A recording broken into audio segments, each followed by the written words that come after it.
My name is Braxton, 32 years old, and I never thought my sister Haley would betray me like this. After driving 10 hours to attend her engagement dinner, I stood at her doorstep only to hear those crushing words, "Oh, we had it yesterday. Only family." The pain of that moment was nothing compared to the week that followed. I smiled, left, and made a decision that would change everything between us. Before I share my story, let me know where you're watching from in the comments. Hit that like and subscribe button, and stay tuned to see how I turned this family betrayal into a valuable life lesson. Growing up, Haley and I were inseparable despite our 4-year age difference. She was always my little shadow following me around our suburban Michigan home with bright eyes and endless questions. I never minded. In fact, I loved having her around. Our childhood was pretty standard until I turned 14 and Haley was 10. That's when our parents decided their 20-year marriage wasn't working anymore. The divorce was messy, filled with late-night arguments and tense custody discussions. Our mother gained primary custody while our father moved 3 states away and started a new family. He promised to visit regularly, but those visits became less frequent with each passing month. Mom had to work 2 jobs to keep us afloat, which meant I became the default caretaker for Haley. Every day after school, I'd rush home to make sure she had a snack, help with her homework, and listen to her talk about her day. I learned to cook simple meals, do laundry, and even braid her hair for special occasions.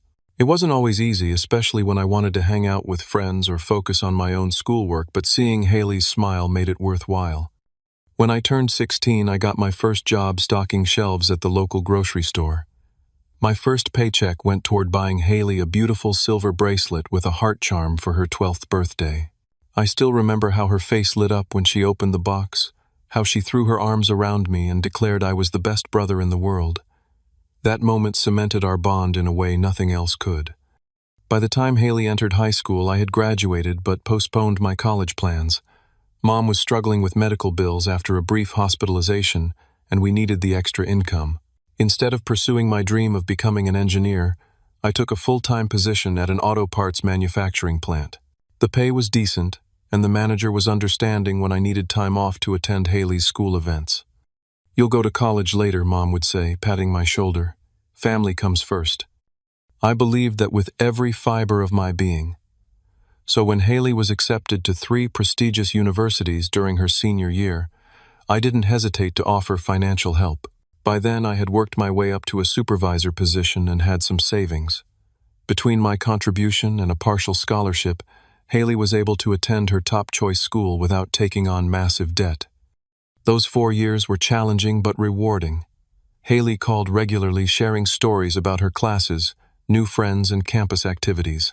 I visited whenever possible, proud to see her thriving in an environment I could only dream about. She was studying business administration and talked about starting her own company someday. I had no doubt she would succeed. Everything changed during Haley's final year of college when she met Trevor. He was a finance major from a wealthy family with connections in all the right places. Their relationship progressed quickly, and suddenly our phone calls became less frequent. When we did talk, Haley seemed different, more concerned with appearances and status than ever before. "Trevor's taking me to the Hamptons next weekend," she'd say. Or "Trevor's father is introducing me to the CEO of his company." I tried to be supportive, happy that my sister had found someone who could give her opportunities I couldn't. But there was an underlying tension in our conversations, a growing distance I couldn't bridge. Haley graduated with honors, and I took time off work to attend the ceremony. She introduced me to Trevor briefly, then whisked away to meet his parents at an exclusive restaurant for a celebration dinner. My invitation was notably absent. "It's just a small family thing," she explained when I asked about it later. "We'll celebrate together soon, I promise." That celebration never happened. Haley moved to Chicago with Trevor, and our communication dwindled to occasional text messages and holiday phone calls. I continued my life in Michigan, dating occasionally, but never finding someone who stuck. My free time was spent taking night classes at the community college, slowly working toward the degree I had postponed for so long. Despite the growing distance, I never stopped trying. I sent birthday gifts, holiday cards, and random texts just to check in. Sometimes Haley responded warmly, reminding me of the close relationship we once had. Other times her replies were short and dismissive, but I always held on to hope that our bond was unbreakable, regardless of the miles or lifestyle differences between us. I couldn't have been more wrong. The call came on a Tuesday evening in April. I was just getting home from work exhausted after a 12-hour shift dealing with equipment malfunctions and staffing issues. My phone lit up with Haley's name, something that had become increasingly rare over the past 2 years. Braxton. Oh my God, you'll never believe what happened. Her voice was bursting with excitement, a tone I hadn't heard from her in years. What's going on? I asked, kicking off my work boots and collapsing onto my couch. Trevor proposed. We're engaged. My exhaustion evaporated instantly. Despite our strained relationship, hearing the joy in my sister's voice brought a smile to my face. That's amazing, Haley. Congratulations. Tell me everything.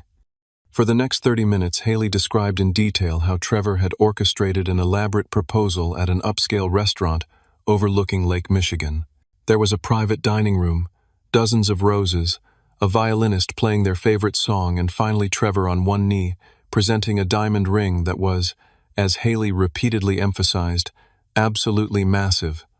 It's 4 carats, Braxton 4.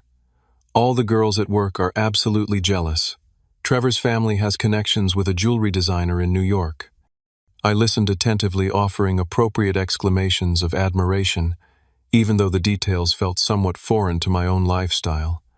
What mattered was my sister's happiness. I'm so happy for you, Haley. When's the big day? There was a slight pause before she answered. Well, that's actually part of why I'm calling. We're thinking about a fall wedding, but... Her voice dropped slightly. Trevor's parents aren't exactly thrilled about covering the entire cost. Oh, I said, sensing where this conversation was heading. They're willing to pay for the reception venue and catering, but they think we should contribute to the rest.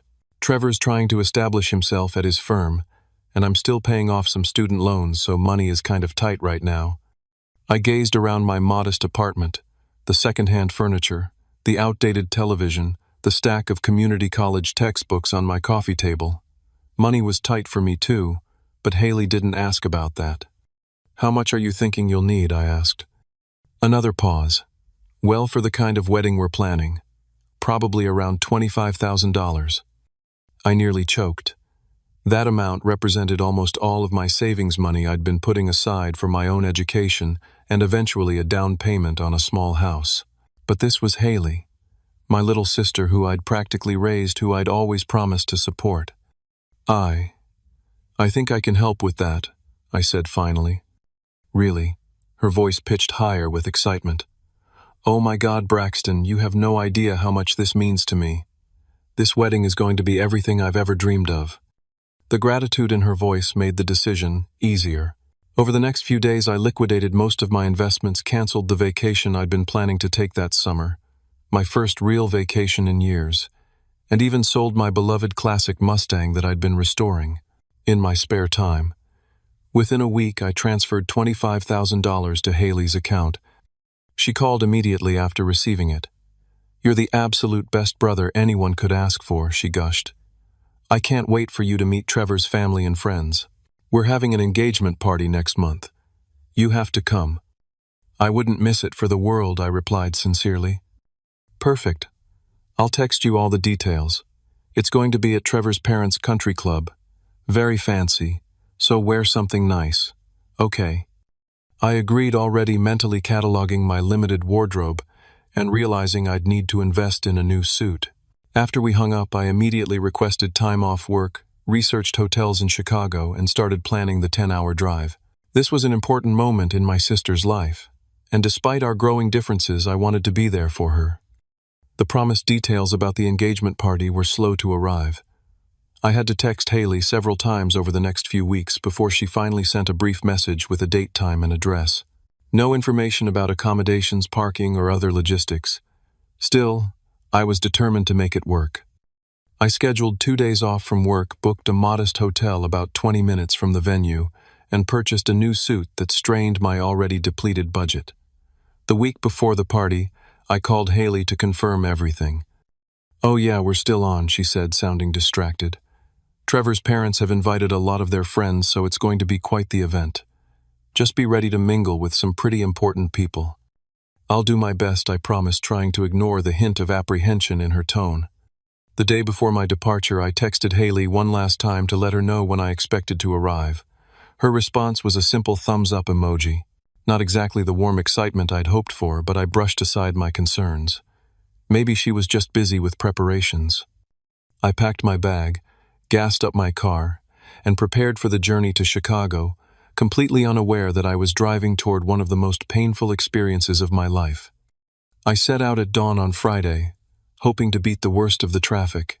My economy car wasn't the most comfortable for long trips, especially compared to the Mustang I'd sacrificed to help pay for Haley's wedding, but it was reliable. The early summer morning was beautiful. Clear skies with the promise of heat later in the day. I had a thermos of coffee, a carefully curated playlist, and genuine excitement about seeing my sister. The first few hours of the drive were peaceful. I crossed through Michigan into Indiana as the sun climbed higher, thinking about how much Haley and I had been through together. Despite our growing distance in recent years, I was hopeful this weekend would help reconnect us. Perhaps meeting Trevor's family would give me better insight into the world she now inhabited. Around midday, things started to go wrong. A major accident on I-94 caused a 2-hour delay, with traffic barely inching forward under the increasingly hot Sunday. My car's air conditioning struggled to keep up, and I could feel sweat soaking through my t-shirt.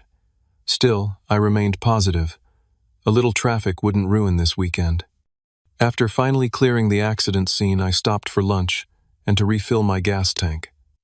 While waiting for my food at a roadside diner, I spotted a small gift shop next door. On impulse, I decided to buy something special for Haley and Trevor, in addition to the formal gift I'd already purchased online, an expensive crystal vase from their registry that had further strained my budget. The gift shop had a collection of handmade items from local artisans. I found a beautiful wooden picture frame with intricate carvings around the edges. It seemed perfect, something meaningful but not ostentatious. The shopkeeper wrapped it carefully while I paid, mentioning that the craftsman was a 90-year-old veteran who had been making these frames for decades. Each one tells a story, she said warmly. No two are exactly alike. Back on the road, the weather took a turn for the worse. Dark clouds gathered, and soon I was driving through a thunderstorm so intense that many cars pulled over to wait it out. I pressed on cautiously, my windshield wipers working overtime. The storm added another hour to my journey. By late afternoon, my GPS indicated I was within 30 miles of Chicago when my fuel light came on. I hadn't anticipated how much gas I'd burn sitting in traffic, and now I was nervously watching the gauge drop toward empty. The next exit was still 5 miles away, according to the signs. I reduced my speed to conserve fuel anxiously, counting down the miles. I made it to the gas station with the warning light blinking ominously. As I filled the tank, I checked my phone and saw that it was already 5:30. The engagement party started at 7, and I still needed to check into my hotel and change into my suit. There was no way I'd make it on time. I called Haley to let her know I was running late. The call went to voicemail. I texted instead, "Hit some traffic and weather. We'll be there around 7:30. Save me some champagne." No response came as I navigated the Chicago suburbs, following my GPS toward the hotel. When I finally arrived at 6:15, exhausted and stressed, the front desk attendant couldn't find my reservation. "I'm sorry, sir, but it looks like your booking is for tomorrow night, not tonight." I stared at her in disbelief, then checked my confirmation email. She was right.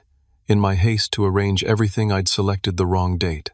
The hotel was fully booked for tonight, with a convention in town occupying most available rooms in the area. "Is there anything you can do?" I pleaded. "I've been driving for over 10 hours. The attendant made a few calls but couldn't find me a room. "You might try some places further out from the city," she suggested sympathetically. There wasn't time. I thanked her and decided to head straight to Trevor's parents' country club. I could look for alternative accommodations later. The bathroom in the hotel lobby would have to suffice for changing into my suit. 20 minutes later, somewhat refreshed and properly attired, I was back on the road. The country club was located in an exclusive suburb north of the city, an area with manicured lawns and massive houses set back from tree-lined streets. The contrast with my working-class neighborhood back home couldn't have been more stark. The country club itself was imposing, a sprawling stone building with perfectly landscaped grounds and a parking lot filled with luxury vehicles. I parked my modest car between a Mercedes and a BMW, feeling increasingly out of place. Grabbing my gifts from the back seat, I checked my appearance one last time in the rearview mirror and headed toward the entrance. It was 7:45 when I approached the main doors. No greeter was present, no sign indicating a private event. In fact, the building seemed oddly quiet for what should have been a bustling engagement party. Still, I pushed through the doors into an elegant lobby with marble floors and crystal chandeliers. A staff member approached immediately. "Can I help you, sir?" "I'm here for the Wilson Parker engagement party," I said, using Trevor and Haley's last names. The staff member looked confused. "I don't believe we have that event scheduled for tonight." My stomach tightened. "It's supposed to start at 7. Trevor Wilson and Haley Parker." He checked a tablet. "Oh, the Wilson Parker event was last night, sir." Last night. The words didn't make sense initially. There must be some mistake. I pulled out my phone and double-checked Haley's text. No, she had definitely specified today's date. "Are you sure?" I asked weakly. "Yes, sir. It was quite a lovely event.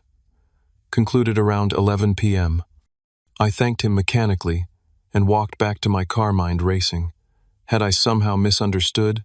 Was there another event tonight at a different venue? I tried calling Haley again. Still no answer. With no other option, I punched Haley's address into my GPS. She and Trevor had purchased a house in the suburbs about 6 months earlier, a house that I realized with growing unease I had never been invited to visit. 20 minutes later, I pulled up in front of a handsome 2-story colonial with pristine landscaping. Light glowed from several windows indicating someone was home. I sat in my car for a moment trying to process what might be happening before finally gathering my gifts and approaching the front door. I rang the doorbell and waited, heart pounding. After what seemed like an eternity, the door opened to reveal a tall man with perfectly styled hair and a casual but clearly expensive sweater. Trevor. We had met only once before, briefly at Haley's graduation. His expression shifted from neutral to surprise to something resembling annoyance in the span of seconds. "Braxton," he said, making no move to invite me in. "What are you doing here?" "I'm here for the engagement party," I replied, trying to keep my voice steady. "I know I'm late, but the traffic was terrible, and then there was this mix-up at the hotel." Trevor's perfectly manicured eyebrows drew together. "The engagement party was yesterday." Before I could respond, Haley appeared behind him. She was wearing yoga pants and a tank top, hair pulled back in a messy bun. Definitely not dressed for hosting an event. Her eyes widened when she saw me. "Braxton, what are you doing here?" "I'm here for your engagement party," I repeated, still clutching the wrapped gifts. "The one you invited me to." Haley and Trevor exchanged a look that made my heart sink.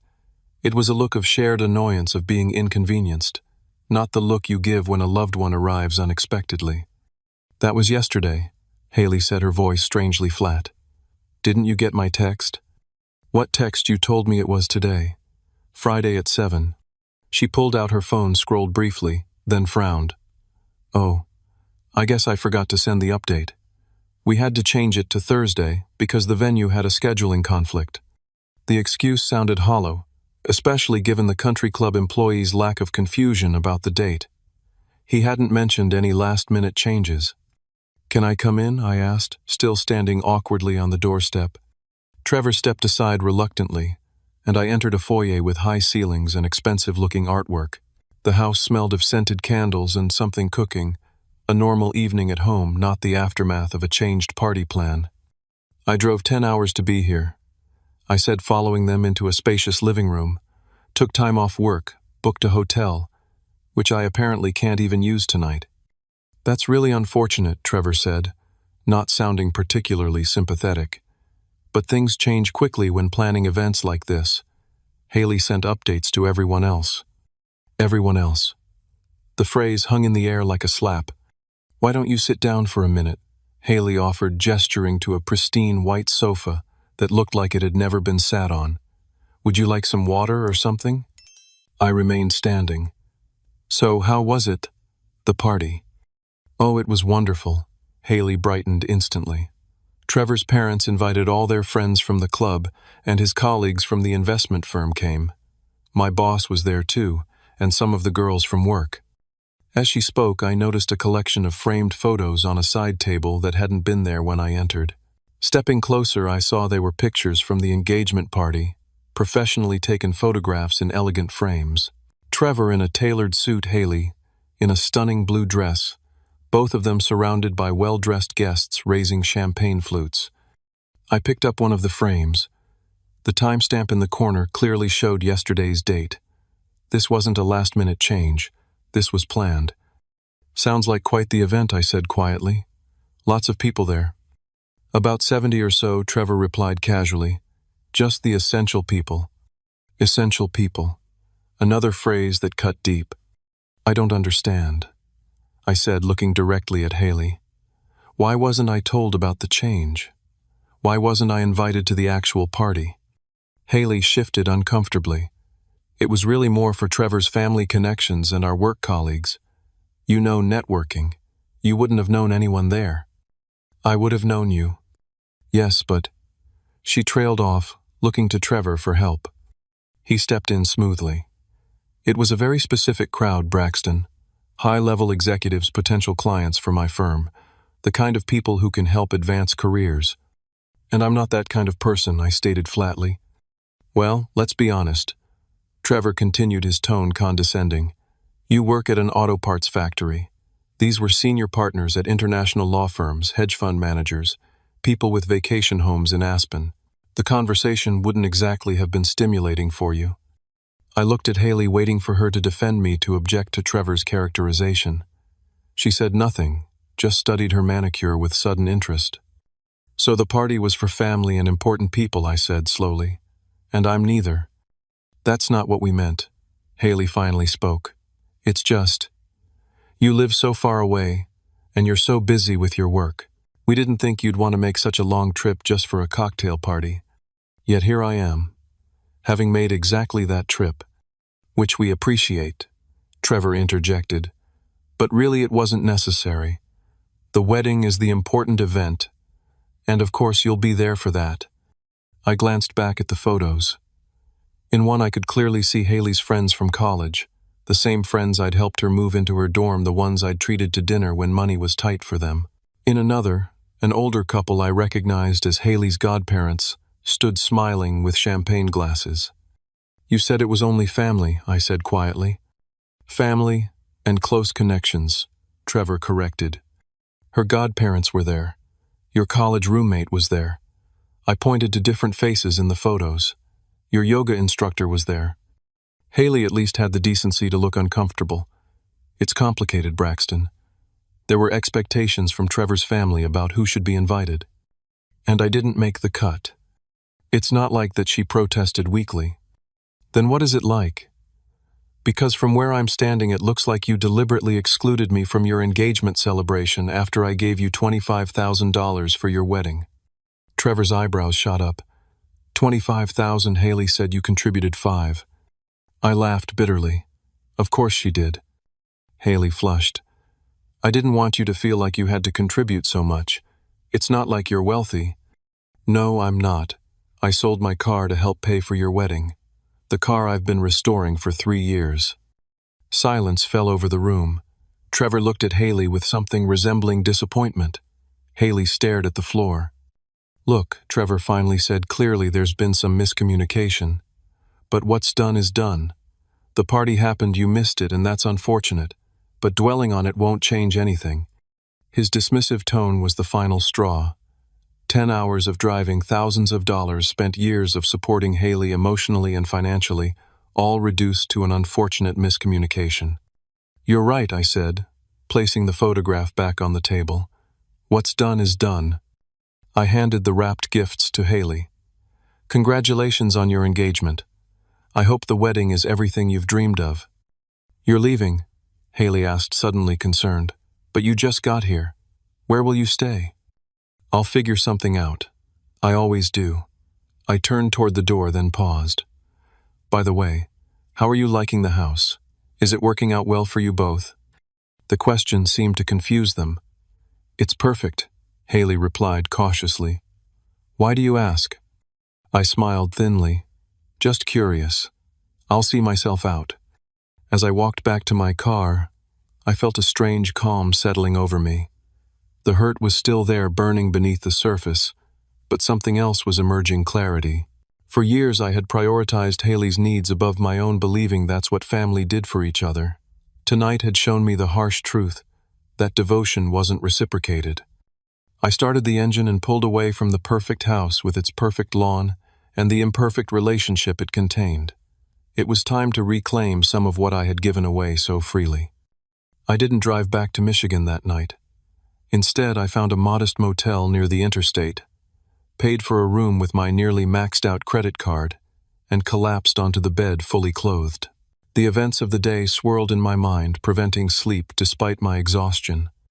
Around 3 in the morning, I finally accepted that rest wouldn't come and opened my laptop. The soft glow illuminated the sparse room as I navigated to my banking app and stared at my savings account balance, $1,812. A pitiful sum considering I'd had nearly $30,000 just a few weeks earlier. What Haley and Trevor didn't know, what I hadn't mentioned during our confrontation, was that the house they were living in actually belonged to me. Our parents had purchased it as an investment property years ago, and when they divorced, neither wanted the hassle of managing it. They signed it over to me on my 25th birthday, likely assuming I would sell it and use the proceeds for my education. Instead, I'd kept it as a rental property, using the income to supplement my factory wages. When Haley and Trevor were looking to move to Chicago, I'd offered them the house at a significantly reduced rent, just enough to cover the property taxes and basic maintenance. It was my wedding gift to them, though I hadn't framed it that way. I didn't want Haley to feel indebted. Now, staring at my depleted bank account, I wondered if that generosity had been a mistake. Had it, like so many other gestures, simply reinforced Haley's perception that my resources were hers for the taking? I opened another browser tab and pulled up the rental agreement. It was informal. Too informal, I realized now. The lease term was open-ended, the rent well below market value, and the utilities were still in my name. I had been paying the water, electricity, gas, and even the internet bills directly, considering it part of my gift to them. A gift to someone who couldn't be bothered to include me in their engagement celebration. Someone who lied about how much I had contributed to their wedding. Someone who it seemed was embarrassed by my presence in their new, elevated social circle. By dawn, I had made my decision. I spent the morning on my phone making calls and sending emails. First to my lawyer inquiring about the proper procedure for terminating a month-to-month lease in Illinois. Then to the utility companies requesting that service remain active but billing be transferred to the occupants' names effective immediately. Next, I contacted a real estate agent in Chicago who specialized in rental properties. The market was strong, she informed me eagerly. If I decided to rent the house at market value, I could easily get 3 times what Haley and Trevor were currently paying. If I wanted to sell, she had several potential buyers already looking for properties in that neighborhood. Let me think about it, I told her. I'll get back to you in a week or so. My final call was to a locksmith. I explained that I owned a rental property and needed to ensure I had access in case of emergency. The current keys had never been returned by a previous property manager, I claimed. Could new locks be installed? They could for a fee as long as I provided proof of ownership, which I had. By checkout time, I had set in motion a series of changes that would alter my relationship with Haley forever. I wasn't doing this out of pure vengeance, though the hurt still pulsed freshly. This was about self-preservation, about establishing boundaries that should have existed long ago. The drive back to Michigan was quieter than the journey out. No excited anticipation, no carefully selected playlist, just the hum of tires on asphalt and the occasional guidance from my GPS. I stopped once for food and fuel, otherwise driving straight through, arriving home late Saturday evening. Sunday was spent catching up on laundry, preparing for the work week ahead, and ignoring the 3 text messages from Haley asking if I had arrived home safely. Let her worry for a change, I thought, though a part of me felt guilty for the pettiness of that decision. Monday morning, I stopped by my lawyer's office before heading to the factory. He reviewed my situation and confirmed my next steps, a formal written notice to Haley and Trevor, informing them that their rent would be increased to market value in 30 days as permitted by the terms of our agreement. If they chose not to accept the new terms, they would have 30 days to vacate the premises. "Are you sure about this?" he asked, after preparing the document. "Family disputes can get messy." "I'm sure," I replied, signing my name. "Some messes need to happen." I asked him to mail the notice directly to the house return receipt requested. Official documented impossible to ignore. Then I headed to work, focusing on the tasks at hand rather than the storm I had just set in motion. That evening I logged into my utility accounts and confirmed the transfer requests had been processed. Water, electricity, gas, internet, all now in Haley and Trevor's names. They would need to establish their own payment methods within 7 days to avoid interruption of service. The system had automatically generated notification emails to the address I had on file for them, an email Haley rarely checked. For the next few days, I went about my life as usual. Work, community college classes, a quiet dinner with a coworker who had been subtly expressing interest for months. I didn't mention the situation with Haley to anyone. It felt too raw, too personal to share. On Thursday evening, exactly 1 week after the engagement party, I had missed my phone rang with Haley's number. I let it go to voicemail. It rang again immediately, and again. On the 4th call, I finally answered. "The house has no electricity," Haley said without preamble, her voice tight with panic. "No water either. Even the Wi-Fi is gone. What's happening? Did you send the money for the bills?" I took a deep breath, steeling myself against the familiar urge to rush in and fix everything for her. "I transferred the utility accounts to your names," I said calmly. "You should have received notification emails." "What? Why would you do that without telling me?" "I did tell you. Through the proper channels. Just like you told me about the engagement party." Silence on the line. Then, "Is this because you're mad about the party? That's so childish, Braxton." "It's not about the party," I replied, though we both knew that wasn't entirely true. "It's about establishing appropriate boundaries. You and Trevor are adults with good jobs. There's no reason you can't pay your own utility bills. But we're not prepared for this Trevor's between paychecks, and I just had to put a deposit down with the wedding planner. We don't have extra cash right now." "That sounds like a budgeting issue, not a me issue." "Braxton, please." Her voice softened, taking on the pleading tone that had worked so effectively in the past. "Just cover the bills this month. I promise we'll figure something out for next month." "No." The firm response surprised us both. "What do you mean, no?" "I mean, no. I'm not covering your utilities anymore. I'm not subsidizing your rent anymore either. You'll be receiving official notice soon, but the rent is increasing to market value next month." Her gasp was audible. "You can't do that. We had an agreement." "Yes, a month-to-month lease agreement that either party can modify with proper notice. That's what I'm doing. But we can't afford market rent in this neighborhood. That's why we took this house in the first place. Then you'll need to find somewhere more affordable." "This is insane," she spluttered. "You're punishing me over a stupid party." "I'm correcting an imbalance that's existed for far too long." I corrected her. "You're living in a house I own, paying a fraction of its value because I wanted to help, but that help wasn't appreciated or acknowledged. It was expected, taken for granted." "That's not true," she protested. "I appreciate everything you've done." "Do you? Because from where I'm standing, it looks like you're embarrassed by me. Like I'm good enough to fund your lifestyle, but not good enough to stand beside you when you celebrate major life events." It wasn't like that, she insisted, though her voice lacked conviction. "It was exactly like that. Only family, remember.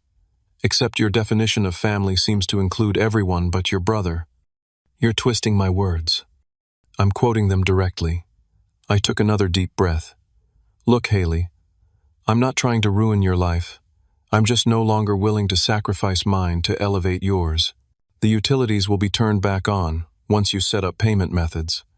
The rent increase is happening, but you have time to make alternative arrangements if needed. We can't just find a new place in 30 days. The housing market is insane right now. Then pay the market rent. It's still going to be less than what you'd pay for a comparable property. There was a long pause then. I heard muffled voices. Haley was covering the phone, presumably talking to Trevor. When she came back on the line, her tone had changed. Trevor wants to talk to you. Before I could object, his voice came through the speaker, clipped and businesslike. Braxton, this is completely unacceptable.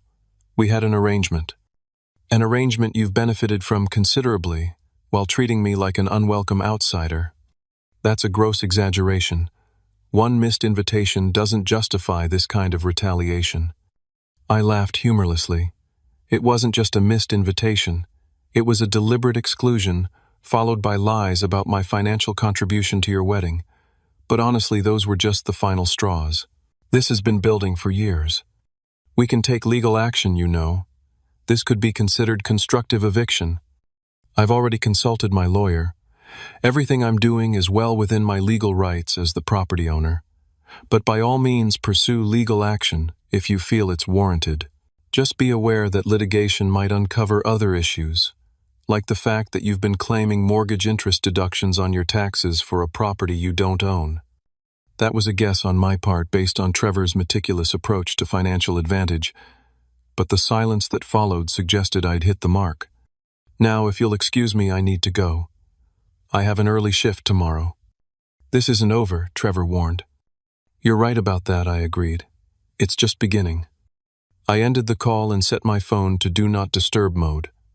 Then I sat in the quiet of my apartment feeling neither triumph nor regret, just a strange hollow certainty that I had finally done what was necessary.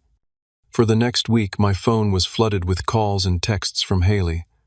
I read them all but responded to none. The messages evolved from angry accusations. I can't believe you would do this to your own sister, to bargaining.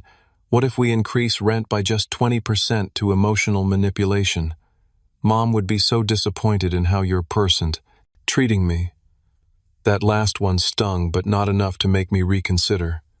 My lawyer confirmed that the formal notice had been delivered and signed for. The utilities had been transferred successfully, though the companies reported that no payment methods had been established yet. Services would be disconnected again, if not addressed soon. 9 days after our phone confrontation, Haley called from a number I didn't recognize. Caught off guard, I answered. Please don't hang up, she said quickly. I'm calling from work because I know you're ignoring my regular number. I'm not ignoring you. I'm giving you space to process the changes. She laughed bitterly.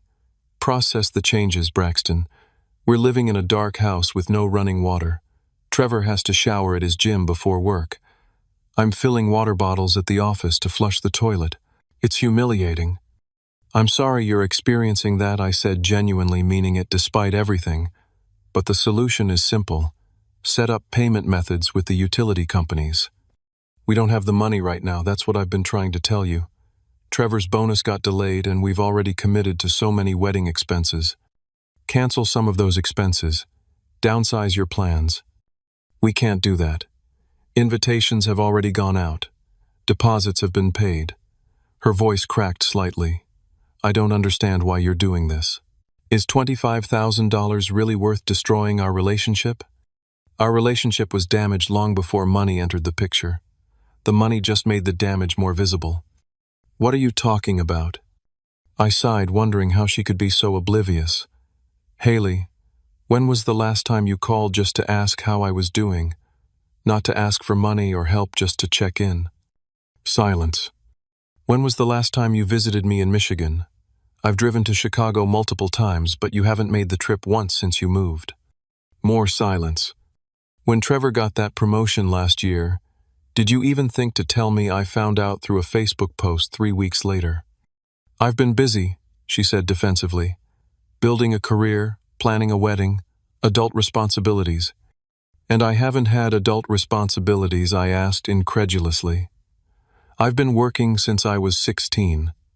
I put my education on hold to help support you. I've managed a rental property, invested my savings, all while working full-time and taking night classes. That's different. How? How is it different? It just is. Your life is simpler. The condescension in her tone confirmed everything. My life isn't simpler, Haley. It's just less important to you than your own. She didn't deny it, which was perhaps the most honest part of our conversation.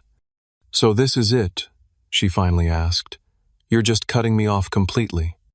No, I'm establishing boundaries. I'm asking you to treat me with the same respect you'd give any landlord or utility provider. Pay your bills, pay market rent for the house, and we can start rebuilding our relationship on more equal footing. And if we can't afford market rent, then you find somewhere else to live, like any other adult would. There was a long pause before she spoke again. The wedding is in 4 months. You're still coming, right? Still walking me down the aisle? The question was so disconnected from our current reality that I nearly laughed. Let's address the immediate issues first. Get your utilities turned back on. Decide whether you're staying in the house. Then we can talk about the wedding. I already told everyone you're giving me away. Dad's not in the picture and you're the obvious choice. I was also the obvious choice for the engagement party. Yet here we are. You're never going to let that go, are you? She snapped. It's not about letting it go. It's about acknowledging what it represented. Another long silence. Then, in a smaller voice, what if we can't fix this? That's up to you, Haley.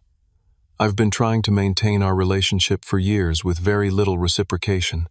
Now it's your turn to try. By paying you rent, she asked incredulously. By treating me like a person whose feelings and contributions matter. The rent is just a tangible expression of that respect. I could hear someone calling her name in the background. I have to go, she said. My boss needs me. Okay. This isn't fair, Braxton. None of it. Maybe not, I conceded. But it's necessary. After we hung up, I sat at my desk for a long time, staring at the framed photo of Haley and me at her college graduation. We were both smiling, her arm around my waist, mine across her shoulders. We looked like a team. When had that changed? Had it been gradual, or was there a specific moment when she decided I no longer fit into her vision of the future? The next day, my bank notified me of a large deposit into my account. $25,000 from Haley Parker, with the memo line reading simply, "Wedding fund returned." It wasn't what I had asked for, but it was something. A recognition, however, reluctant that things needed to change. I transferred the money into my savings account, feeling a weight lift from my shoulders. For the first time in weeks, I slept through the night without waking to anxious thoughts. 2 days later, I received an email from Trevor, cold and formal, informing me that they had secured alternate housing and would be vacating my property within the 30-day notice period. No mention of where they were going or how they had resolved their financial situation. Just a businesslike notification of their intent to comply with the lease termination. I forwarded the email to my lawyer and the real estate agent. The property would need to be inspected after they moved out, perhaps some updates before it could be rented again at market value. The agent was confident she could have new tenants within weeks. The rental income would allow me to reduce my hours at the factory, take more classes, perhaps finally complete my engineering degree. It felt like the end of something, but also the beginning. A reclaiming of my own life priorities after years of putting them second to Haley's needs.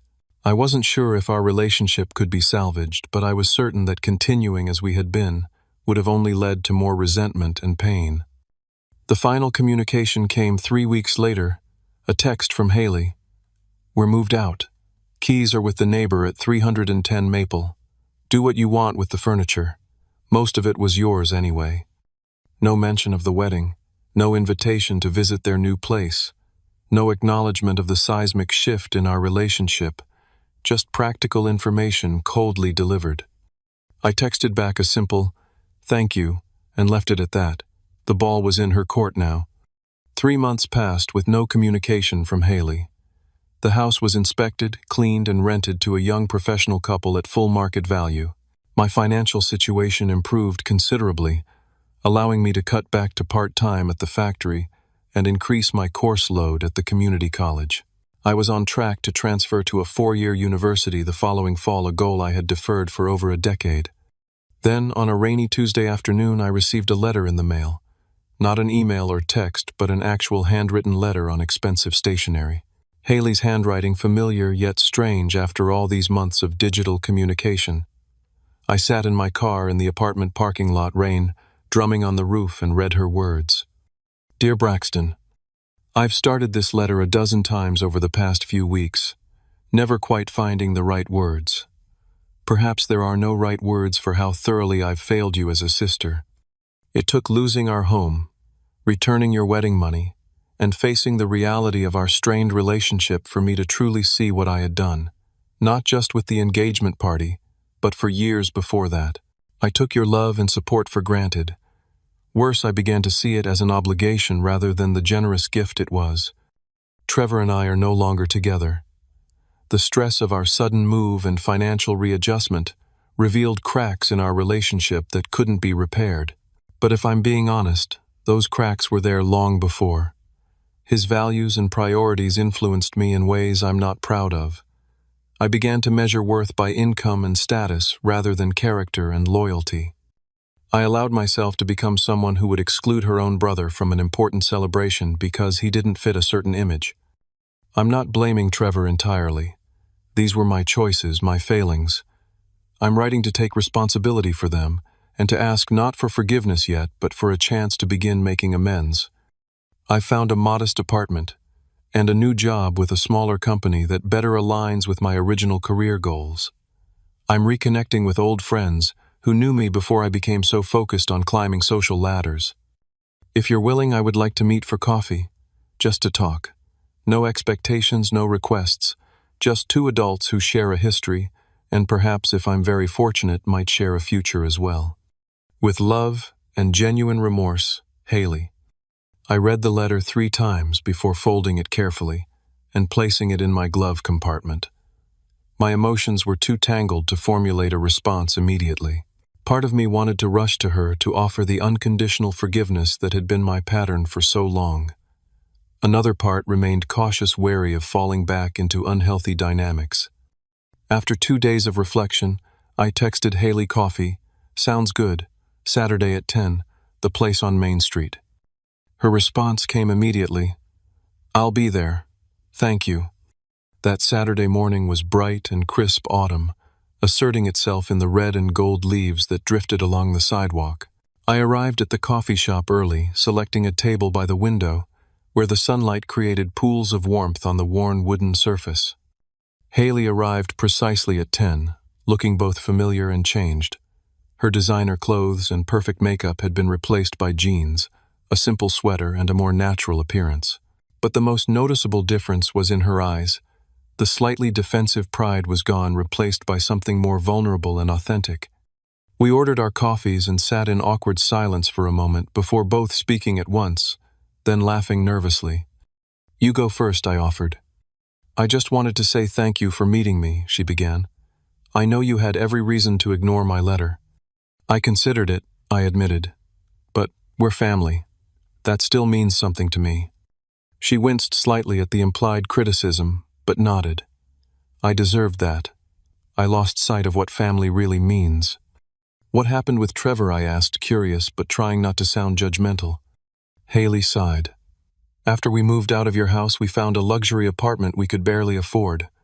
Trevor insisted we maintain appearances even as we struggled to make rent. The engagement party had introduced us to a social circle where weekend trips to Martha's Vineyard and $500 dinner tabs were normal. I was trying to keep up, while also planning a wedding that kept growing in scale and cost. She paused to sip her coffee.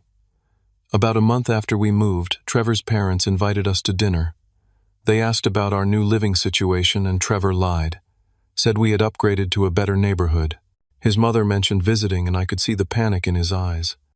He was embarrassed, I guessed. Yes. Just like he was embarrassed by you, just like I allowed myself to become embarrassed by my own background. She met my eyes directly. That night I realized I was becoming someone I didn't recognize or particularly like. Someone who valued appearance over substance. So you ended it. Not immediately. I tried to talk to Trevor about scaling back, about being more authentic. He accused me of not being committed to our future. Said his colleagues' wives would never suggest living below their means. She laughed humorlessly. Below our means, We were already living well beyond our means. The final straw came when I suggested postponing the wedding until we were on more solid financial footing. Trevor said he'd already told too many important people. Canceling would damage his professional reputation. That's when I realized I was just an accessory to his career ambitions, the right kind of wife to complete his executive image. I nodded, understanding all too well how people could be valued for what they represented rather than who they were. So you broke off the engagement? Yes. Returned the ring, moved out that weekend. It was simultaneously the hardest and easiest decision I've ever made. She twisted her bare ring finger unconsciously. My new apartment is tiny. My new job pays less. But for the first time in years, I feel like myself. I'm sorry it didn't work out, I said, meaning it despite everything. I know you cared about him. I cared about the idea of him, the lifestyle he represented. She reached across the table, hesitating just short of touching my hand. What I regret most is how I treated you. You were always there for me, always supporting me, and I repaid that by pushing you aside when it was convenient. It hurt, I acknowledged. Not just the engagement party, but the years of feeling like our relationship had become transactional, like I was valuable for what I could provide, not who I was. I know, and there's no excuse for that. She finally bridged the gap, resting her fingers lightly on my wrist. I'm not asking for things to go back to how they were. That relationship wasn't healthy for either of us, but I'd like to build something new, something balanced and respectful. I studied her face, looking for signs of the manipulation that had become so familiar. Instead, I saw only earnest regret and cautious hope. I'd like that too, I said finally. But it will take time. Trust doesn't rebuild overnight. I know. She withdrew her hand. I'm prepared to put in the work for as long as it takes. No expectations, no demands. We spent the next 2 hours talking. Really talking. In a way we hadn't in years. Haley asked about my classes, my goals, my friends. She listened attentively, asking follow-up questions that showed genuine interest. I shared my plans to transfer to the university, my hopes of eventually designing automotive safety systems. In turn, she told me about her new job at a small marketing firm, her modest apartment that she was furnishing piece by piece from thrift stores, the cooking classes she had started taking. There was a lightness to her I hadn't seen since before college, a genuineness that had been buried beneath layers of aspiration and pretense. As we prepared to leave, Haley hesitated. There's something else I wanted to ask you. What's that? I'm looking for a place to volunteer. Giving back to the community, you know. I remember you used to mentor at the Boys and Girls Club. Is that something they still need help with? The question surprised me. It was so different from anything she would have asked a year ago. They always need volunteers. I could introduce you to the coordinator if you're serious. I am. Very serious. She smiled tentatively. Maybe we could even volunteer together sometimes, if that wouldn't be too weird. I'd like that, I said, returning her smile. We parted with a brief, slightly awkward hug, promising to meet again the following weekend. As I watched her walk to her car, not the luxury vehicle Trevor had insisted she lease, but a sensible used sedan, I felt something shift inside me. Not forgiveness exactly, not yet, but an openness to the possibility. In the months that followed, Haley and I rebuilt our relationship one careful step at a time. We volunteered together at the Boys and Girls Club, had dinner every other Sunday, even attended a community college basketball game where she cheered embarrassingly loud when I told her one of my classmates was playing. She never asked for money, never made unreasonable demands on my time, never prioritized appearances over substance. When she was short on rent one month, she picked up extra shifts rather than calling me. When she wanted to visit our father for Thanksgiving, she saved for her own plane ticket. The most profound change came 6 months after our coffee shop reunion. I had been accepted to the engineering program at the state university and was trying to figure out how to balance work, school, and living expenses. I've been thinking, Haley said during one of our Sunday dinners. I know the apartment near campus is expensive, and you'll need to cut back hours at work to focus on your studies. I tensed, slightly old patterns triggering wariness.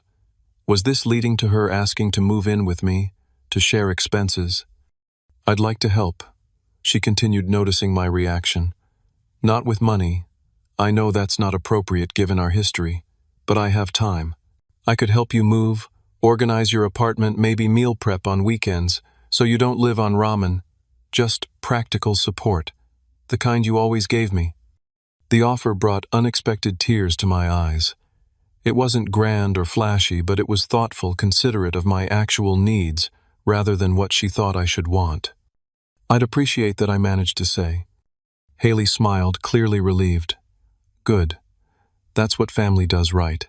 Shows up for each other in ways that actually help, not just ways that look good or feel convenient.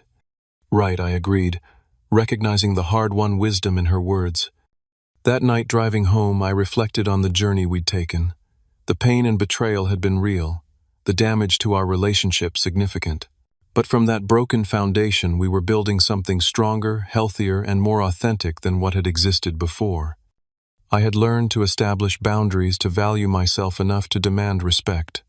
Haley had learned that true connection comes from genuine care and mutual support, not social climbing or material displays. We were both still learning, still making mistakes, but moving forward with clearer understanding of what family should mean. The engagement party exclusion that had once felt like such a devastating rejection now seemed almost like a gift, a painful but necessary wake-up call that forced us both to confront patterns that had been damaging our relationship for years. Sometimes the deepest love isn't expressed through grand gestures or financial sacrifice.